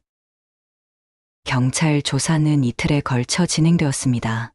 혜순과 아들 기석, 며느리 영주는 각각 조사실에 불려갔어요. 형광등 불빛 아래 놓인 녹음기가 붉은 불을 깜박였습니다. 경찰관의 펜이 종이 위를 빠르게 움직이며 진술을 기록했죠. 며느리 영주는 조사실 의자에 앉아 고개를 숙이고 있었습니다. 양손을 무릎 위에 모아놓고 손가락을 꼬았다 폈다를 반복했어요. 경찰관이 봉지를 증거 봉투에서 꺼내 테이블 위에 놓았습니다. 투명한 비닐 안에 흰 가루가 형광등 불빛을 받아 반짝였죠. 진술이 이어졌습니다. 며느리 영주의 입에서 나온 말들이 조서에 적혔어요. 의도적으로 시어머니의 음료에 보조제를 넣은 것은 사실이었습니다. 하지만 심각하게 해를 끼칠 생각은 없었다고 했죠. 단지 배가 조금 아파서 일찍 집으로 돌아가시게 하려던 것뿐이었다고. 목소리가 떨렸고 중간중간 말이 끊겼어요. 병원 검사 결과가 증거로 제출되었습니다. 혜순의 위장 손상 소견서, 염증 수치 검사 결과, 아들의 알레르기 반응 기록, 서류 더미가 책상 위에 쌓였어요. 경찰관은 한 장 한 장 넘기며 확인했습니다. 국립과학수사연구원에 보조제 성분 분석을 의뢰했다는 얘기도 나왔죠. 사흘 후 분석 결과가 도착했습니다. 표고버섯 추출물이 주성분이고 식품의약품안전처에 정식 등록된 건강기능식품이라는 내용이었어요. 독극물이나 위해 물질은 검출되지 않았습니다. 다만 과다 섭취 시 복통을 유발할 수 있다는 주의사항이 명시되어 있었죠. 변호사가 선임되었습니다. 며느리 측 변호사는 살인 의도가 없었음을 강조했어요. 단순히 조기 귀가를 유도하려던 경솔한 행동이었다고 주장했습니다. 반면 검찰은 반복적이고 계획적인 행위였다는 점을 지적했죠. 회의실에서 양측의 목소리가 오갔어요. 손주 하빈이는 며칠 동안 밥도 제대로 먹지 않았어요. 밤마다 악몽을 꾸며 울었다고 했습니다. 혜수는 자신의 집에서 매일 병원에 다녔습니다. 위장 치료를 받아야 했어요. 약을 처방받고 주기적으로 내시경 검사를 받았습니다.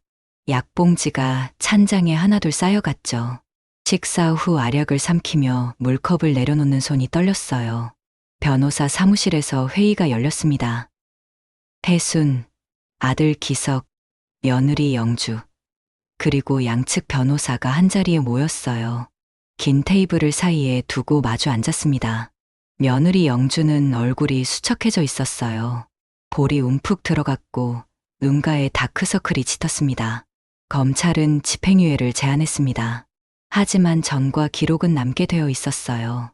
아들 기석은 테이블을 두드리며 고개를 저었습니다. 손가락이 테이블 표면을 똑똑 두드렸죠. 하빈이를 생각하면 그렇게는 안 돼. 아들 기석의 목소리가 회의실에 울렸습니다.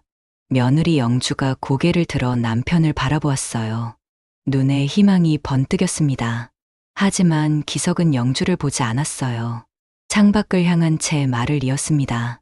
엄마가 전과자가 되면 하빈이는 전과자의 아들이 돼. 그건 아이한테 너무 가혹해. 변호사들이 서류를 펼쳤습니다. 합의서 초안이었어요. 양측이 협의하여 형사 고소를 취하하고 민사상 합의로 마무리한다는 내용이었습니다. 펜이 종이 위를 지나가며 조항들을 가리켰죠. 혜수는 합의서를 내려다보았습니다. 작은 글씨들이 빽빽하게 적혀 있었어요. 며느리 영주를 용서한다는 문구, 더 이상 법적 책임을 묻지 않는다는 조항. 손이 펜을 집었습니다. 펜촉이 종이에 닿았지만 선뜻 서명이 나가지 않았어요. 며느리 영주가 자리에서 일어났습니다. 테이블을 돌아 혜순 앞으로 왔어요. 무릎을 꿇고 바닥에 앉았습니다. 고개를 숙이며 이마가 바닥에 닿았죠. 죄송합니다. 정말 죄송합니다. 며느리 영주의 목소리가 떨렸습니다. 어깨가 경련하듯 움직였어요. 혜수는 며느리 영주의 머리를 내려다보았습니다. 10년 넘게 불편했던 며느리 영주. 늘 마음에 들지 않았던 며느리 영주. 하지만 손주의 엄마이기도 한 사람이었죠. 혜순의 손이 펜을 움직였습니다. 서명란에 이름을 적었어요. 삐뚤빼뚤한 글씨였습니다. 펜을 내려놓자 변호사가 서류를 가져갔죠. 며느리 영주는 여전히 바닥에 엎드려 있었어요. 일어나. 혜순의 목소리가 나왔습니다. 며느리 영주가 천천히 고개를 들었어요. 눈물 범벅이 된 얼굴이었습니다. 콧물이 입술까지 흘러내렸죠. 혜수는 며느리를 마주 보았습니다. 용서는 해. 하지만 잊지는 않을 거야. 며느리 영주가 다시 고개를 숙였습니다. 혜수는 자리에서 일어나 회의실을 나갔어요. 문을 닫는 소리가 울렸습니다. 복도를 걸으며 혜순의 어깨가 축 처졌죠. 합의가 이루어졌지만 아들 기석은 움직이지 않았습니다. 그는 여전히 창밖을 바라보고 있었어요. 며느리 영주가 조심스럽게 다가가 옆에 앉았습니다. 손을 뻗어 남편의 손을 잡으려 했죠. 아들 기석이 손을 뺐습니다. 자리에서 일어나 방으로 들어갔어요. 문을 닫는 소리가 거실에 울렸습니다. 며느리 영주는 빈 소파에 혼자 앉아 있었어요. 두 손으로 얼굴을 감쌌습니다. 일주일 후, 아들 기석은 변호사 사무실을 다시 찾았습니다. 이번에는 이혼 전문 변호사였어요. 상담실에 앉아 상황을 설명했습니다. 변호사는 고개를 끄덕이며 메모했죠. 서류가 준비되었습니다. 이혼 소송 신청서였어요. 아들 기석은 서류를 집으로 가져왔습니다. 책상 위에 놓고 한참을 들여다보았어요. 펜을 들었다 놓았다를 반복했습니다. 며느리 영주가 집으로 돌아왔습니다. 거실에 들어서자 책상 위에 서류가 보였어요. 한 걸음 다가가 서류를 집어 들었습니다. 이혼 소송 신청서라는 제목이 눈에 들어왔죠. 종이를 쥔 손이 떨렸어요. 며느리 영주의 목소리가 나오다 멈췄습니다. 아들 기석은 소파에 앉아 있었어요. 텔레비전을 보고 있었지만 화면에 집중하지 않았습니다. 며느리가 서류를 들고 아들 기석 앞으로 갔죠. 아들 기석이 리모컨으로 텔레비전을 껐습니다. 화면이 검게 변했어요. 그는 며느리 영주를 올려다보았습니다. 표정에 감정이 없었죠. 의심이 계속 생겨. 엄마한테뿐 아니라 나한테도, 하빈이한테도 무슨 짓을 할지 모르겠어. 며느리 영주가 서류를 떨어뜨렸습니다. 종이들이 바닥에 흩어졌어요. 무릎을 꿇고 아들 기석 앞에 앉았습니다. 두 손을 모아 빌었죠. 다신 안 그럴게. 정말 다신 안 그럴게. 기회를 한 번만 더 줘. 아들 기석은 고개를 저었습니다. 일어서서 방으로 들어가려 했어요. 며느리 영주가 아들의 바지를 붙잡았습니다. 아들은 그 손을 떼어냈죠. 문이 닫혔습니다. 며느리 영주는 바닥에 주저앉았습니다. 흩어진 서류들을 바라보았어요. 눈물이 종이 위로 떨어졌습니다. 종이에 얼룩이 생겼죠. 하빈이한테 접근하지 마. 목소리가 차갑게 식어 있었습니다. 며느리 영주의 손이 허공에서 멈췄어요. 눈에 혼란이 가득했죠.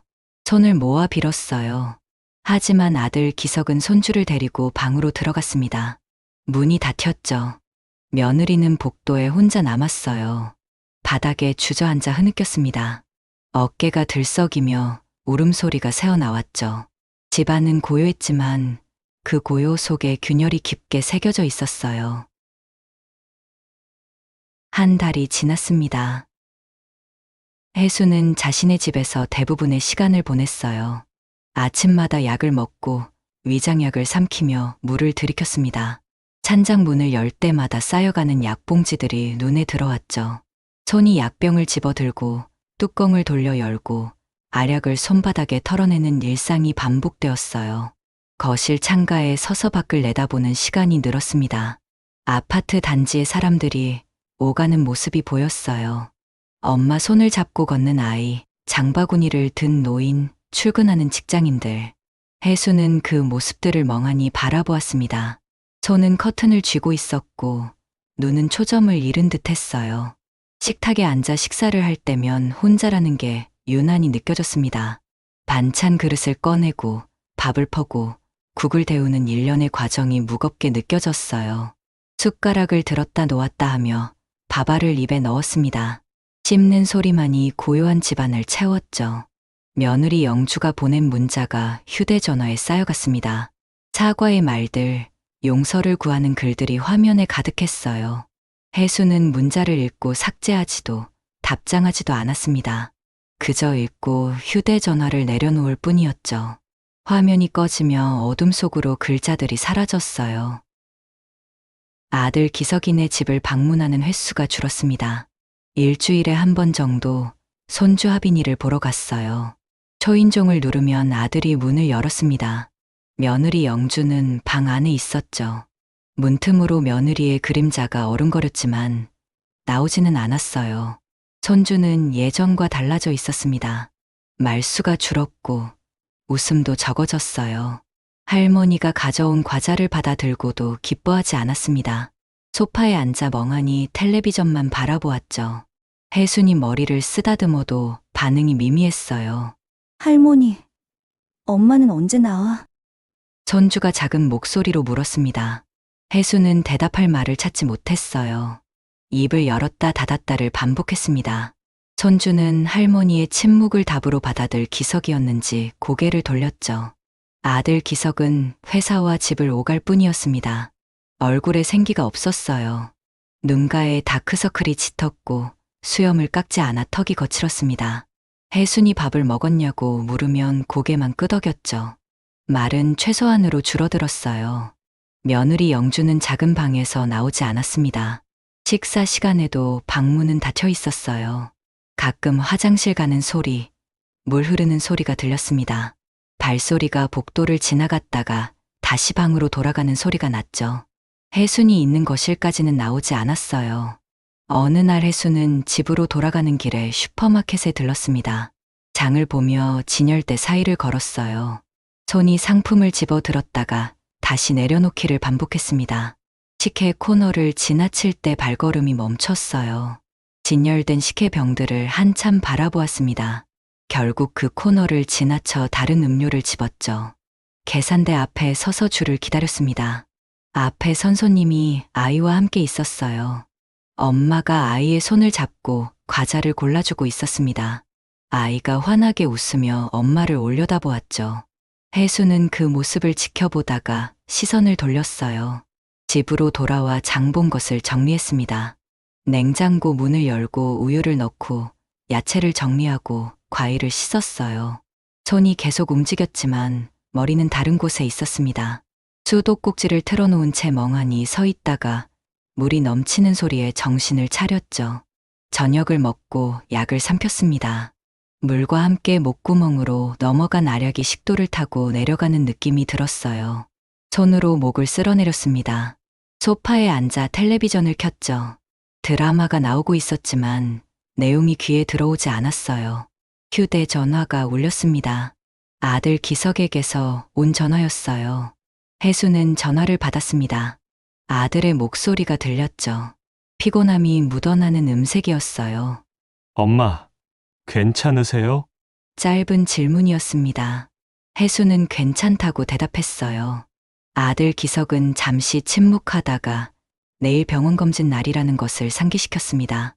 혜순이 알고 있다고 하자 전화가 끊겼죠. 통화 시간은 1분도 채 되지 않았어요. 다음 날 병원에 갔습니다. 대기실에 앉아 차례를 기다렸어요. 주변에는 다른 환자들이 앉아 있었습니다. 기침하는 노인, 휴대전화를 보는 젊은이, 아이를 달래는 엄마. 혜수는 잡지를 집어들었지만 글자가 눈에 들어오지 않았어요. 진료실에 들어갔습니다. 의사가 검사 결과를 설명했어요. 위장 상태가 조금씩 호전되고 있다고 했습니다. 하지만 꾸준히 약을 먹고 관리해야 한다는 말도 덧붙였죠. 혜수는 고개를 끄덕이며 처방전을 받았어요. 약국에서 약을 지어받았습니다. 약봉지를 손에 들고 병원을 나왔어요. 버스 정류장으로 걸어가며 하늘을 올려다보았습니다. 구름이 천천히 움직이고 있었죠. 바람이 불어 머리카락을 흩날렸어요. 집으로 돌아오는 버스 안에서 창밖을 바라보았습니다. 거리의 풍경이 스쳐 지나갔어요. 카페에 앉은 사람들, 공원을 산책하는 연인들, 개를 데리고 나온 주민들. 일상의 조각들이 눈앞을 지나갔습니다. 내가 그렇게 불편했나. 작은 혼잣말이 나왔습니다. 옆자리에 앉은 승객이 힐끗 쳐다보았어요. 혜수는 입을 다물고 다시 창밖을 보았습니다. 버스가 정류장에 멈췄다 출발하기를 반복했죠. 집에 도착해 현관문을 열었습니다. 신발을 벗고 거실로 들어섰어요. 약봉지를 찬장에 넣으며 이미 쌓인 약들을 보았습니다. 손가락으로 봉지들을 하나씩 밀어보았죠. 바스락거리는 소리가 났어요. 식탁에 앉아 물을 한 잔 마셨습니다. 컵을 내려놓으며 테이블을 손바닥으로 쓸었어요. 매끈한 표면이 손에 닿았습니다. 며느리 영주가 닦아놓은 적 없는 자신의 식탁이었죠. 손주 하빈이의 그림이 냉장고에 붙어 있었습니다. 지난번 왔을 때 그려준 그림이었어요. 노란 해와 파란 하늘, 그리고 세 사람. 혜수는 냉장고로 다가가 그림을 들여다보았습니다. 세 사람 중 한 명이 지워진 흔적이 있었어요. 지우개로 문질러진 자국이 선명했습니다. 그로부터 반년이 흐른 어느 날이었습니다. 계절이 바뀌어 가을이 깊어지고 있었어요. 단풍이 물들기 시작한 거리를 혜수는 천천히 걸었습니다. 손에 든 장바구니가 가벼웠죠. 요즘은 혼자 먹을 만큼만 샀습니다. 슈퍼마켓을 나서며 차가운 바람이 뺨을 스쳤어요. 위장 상태는 많이 좋아졌습니다. 정기 검진에서 의사가 만족스럽다는 표정을 지었어요. 약도 줄었습니다. 찬장에 쌓였던 약봉지들이 하나둘 비워지고 있었죠. 혜수는 아침마다 한 알만 먹으면 되었어요. 아들 기석이네 집은 여전히 조용했습니다. 일주일에 한 번 방문하는 혜순을 맞이하는 건 아들과 손주뿐이었어요. 며느리 영주는 이사를 나간 상태였습니다. 이혼 소송이 진행 중이었죠. 법원 날짜가 잡혀 있었고 양육권 문제가 논의되고 있었어요. 손주 하빈이는 조금씩 말을 하기 시작했습니다. 예전처럼 밝지는 않았지만 적어도 할머니에게 학교 이야기를 들려주곤 했어요. 그림도 다시 그렸습니다. 이번에는 할머니와 아빠, 그리고 자신만 그려 넣었죠. 혜수는 그 그림을 냉장고에 붙여두었어요. 할머니, 엄마 보고 싶어. 어느 날 손주가 작게 말했습니다. 혜수는 손주의 머리를 쓰다듬었어요. 무어라 위로할 말을 찾지 못했습니다. 아이의 작은 어깨가 떨리는 게 느껴졌죠. 아들 기석은 출근하고 퇴근하는 일상을 반복했습니다. 표정은 여전히 굳어 있었어요. 혜순이 밥이라도 해주겠다고 하면 고개를 저었습니다. 혼자서도 잘한다고, 괜찮다고 했죠. 하지만 냉장고를 열어보면 반찬이 제대로 없었어요. 혜수는 몰래 반찬통을 채워넣고 왔습니다. 며느리 영주에게서는 더 이상 문자가 오지 않았습니다. 어느 순간부터 휴대전화가 조용해졌어요. 혜수는 가끔 예전 문자함을 열어보았습니다. 읽고 또 읽었죠. 그리고 조용히 닫았어요. 어느 일요일 오후, 혜수는 공원을 산책하고 있었습니다. 벤치에 앉아 쉬고 있는데 저 멀리 익숙한 뒷모습이 보였어요. 며느리 영주였습니다. 그녀는 혼자 벤치에 앉아 연못을 바라보고 있었죠. 혜수는 발걸음을 멈췄어요. 며느리 영주는 여의어 있었습니다. 뒷모습만으로도 알 수 있었어요. 어깨가 축 처져 있었고 등이 굽어 보였습니다. 바람에 머리카락이 흩날렸죠. 해수는 한참을 그 자리에 서 있었어요. 며느리 영주가 고개를 돌렸습니다. 두 사람의 시선이 마주쳤어요. 며느리의 눈이 커지며 일어서려 했습니다. 해수는 손을 들어 제지했죠. 며느리는 다시 앉았어요. 해수는 천천히 걸어가 며느리 옆 벤치에 앉았습니다. 어머님, 며느리 영주의 목소리가 떨렸습니다. 해수는 연못을 바라보았어요. 오리들이 물 위를 유유히 헤엄치고 있었습니다. 한참의 침묵이 흘렀죠. 하빈이는 잘 지내나요? 며느리 영주가 물었습니다. 목소리에 간절함이 묻어났어요. 해수는 고개를 끄덕였습니다. 며느리 영주의 눈에서 눈물이 흘러내렸죠. 그녀는 손으로 얼굴을 가렸어요. 두 사람은 말없이 앉아 있었습니다. 공원에는 사람들이 오가고 아이들이 뛰놀고 강아지들이 짖었어요. 일상의 소리들이 그들을 둘러싸고 있었습니다. 해수는 가방에서 사탕 하나를 꺼냈어요. 며느리 영주에게 건넸습니다. 며느리 영주는 사탕을 받아 손에 쥐었습니다. 포장지를 뜯지 않고 그저 쥐고 있을 뿐이었어요. 해수는 자리에서 일어났습니다. 며느리도 따라 일어났죠. 기석이 화가 풀릴까요? 며느리 영주의 질문이었습니다. 해수는 잠시 망설였어요. 바람이 나무잎을 흔들었습니다. 낙엽 하나가 두 사람 사이로 떨어졌죠. 모르겠어. 시간이 많이 필요할 거야. 해순의 대답이었습니다. 며느리 영주는 고개를 숙였어요. 해수는 며느리의 어깨를 한번 두드리고 걸음을 옮겼습니다. 뒤돌아보지 않았어요. 집으로 돌아오는 길, 해수는 버스 창밖을 바라보았습니다. 도시의 풍경이 지나갔어요. 변한 것도 있고 변하지 않은 것도 있었습니다. 버스는 계속 앞으로 나아갔죠. 집에 도착해 현관문을 열었습니다. 익숙한 공간이 그녀를 맞이했어요. 신발을 벗고 거실로 들어섰습니다. 창문을 열자 시원한 바람이 들어왔죠.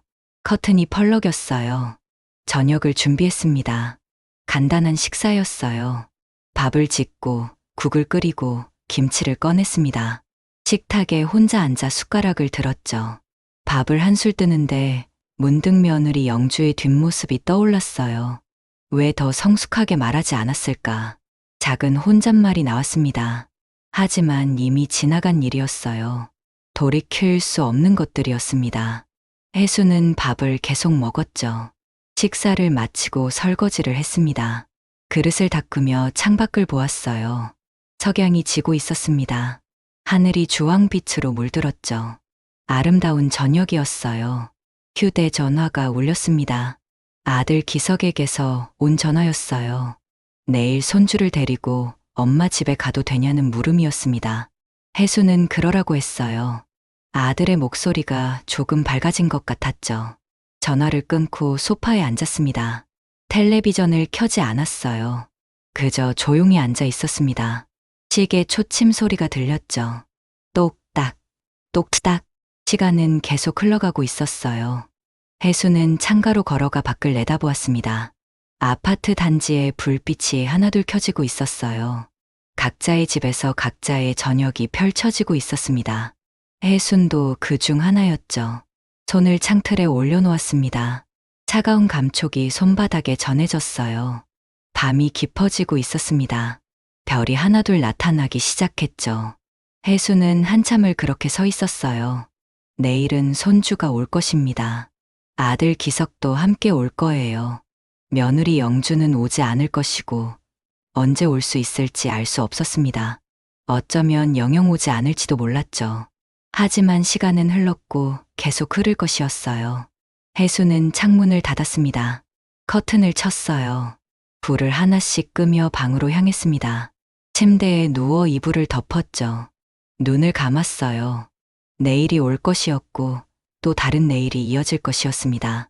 해수는 천천히 잠에 빠져들었어요. 긴 이야기의 끝, 그리고 계속되는 일상 속으로. 들어주셔서 감사합니다. 이야기가 마음에 드셨다면 구독과 좋아요 부탁드립니다. 오늘도 행복한 하루 되세요.